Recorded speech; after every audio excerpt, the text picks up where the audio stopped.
ভাবুন তো, এক জনমানবহীন মরুভূমির মাঝে কিভাবে বিশাল এই আগুনের কুণ্ডলী জ্বলছে।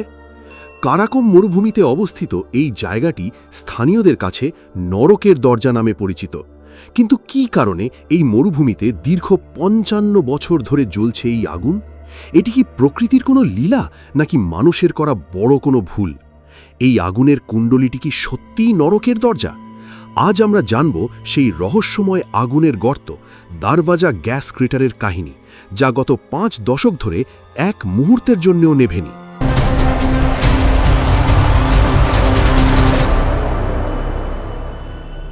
তুর্কমেনিস্তানের রাজধানী থেকে প্রায় ২৬০ কিলোমিটার উত্তরে কারাকুম মরুভূমিতে অবস্থিত এই দারওয়াজা গ্যাস ক্রেটার। এটি প্রায় ২৩০ ফুট চওড়া এবং ৭০ ফুট গভীর। ১৯৭১ সালে এই অঞ্চলটি সোভিয়েত ইউনিয়নের অংশ ছিল। সোভিয়েত ইঞ্জিনিয়াররা এখানে খনিজ তেলের সন্ধান শুরু করেন, কিন্তু তারা জানতেন না যে মাটির নিচে লুকিয়ে আছে মিথেন গ্যাসের এক বিশাল ভাণ্ডার।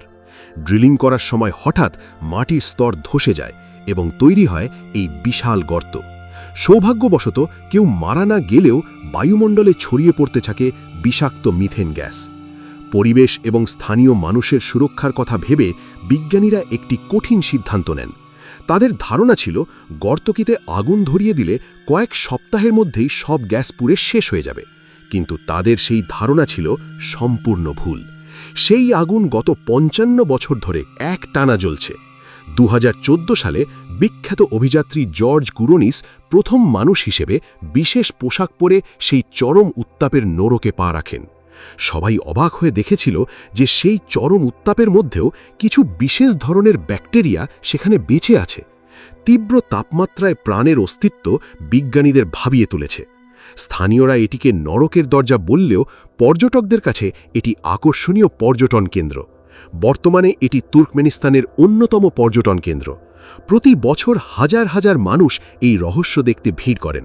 তবে তুর্কমেনিস্তান সরকার বেশ কয়েকবার এই আগুন নেভানোর পরিকল্পনা করেছে, যাতে মূল্যবান প্রাকৃতিক গ্যাস রক্ষা করা যায়। কিন্তু এই আগুন নেভানো কি আদৌ সম্ভব, তা সময়ই বলে দেবে। প্রকৃতি আর মানুষের ভুলের সংমিশ্রণে তৈরি এই নরকের দরজা আমাদের মনে করিয়ে দেয় মাটির গভীরে আজও কত রহস্য লুকিয়ে আছে।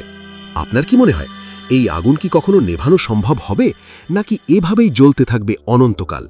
কমেন্টে আপনার মন্তব্য জানান। ভিডিওটি ভালো লাগলে লাইক দিন এবং চ্যানেলটি সাবস্ক্রাইব করে আমাদের সাথেই থাকুন। দেখা হবে পরের ভিডিওতে কোনো এক নতুন রহস্য নিয়ে।